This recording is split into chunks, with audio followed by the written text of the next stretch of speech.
Well, kasama nga po ako dun sa lunch at aming pinag-usapan kung anong proseso ang dapat gawin para magkaroon ng common candidate at the earliest possible time, siguro bago matapos ang taon. Yun ang aking suggestion.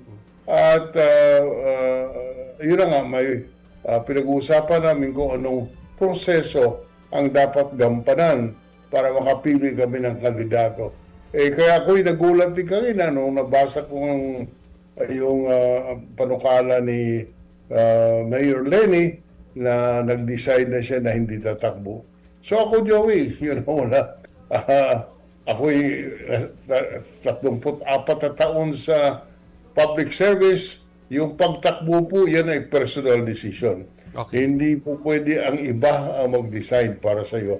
So in this particular case, nagdesisyon na po si VP Lenny, respetuhin na lang natin, and sa ngayon, hindi siya kandidato pa sa pagkapangulo, at sabi niya, magko-concentrate siya bilang mayor ng Naga.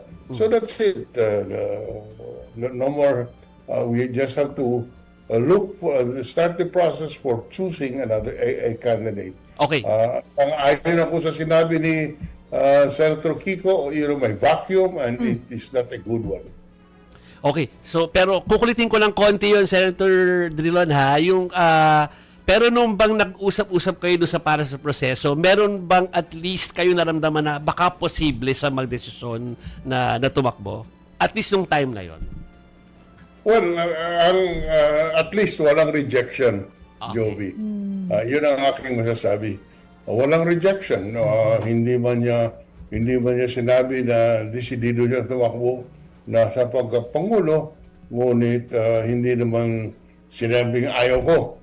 Basta we left it at that, and we agreed that dapat magkaroon ng proseso para makapili ng common candidate.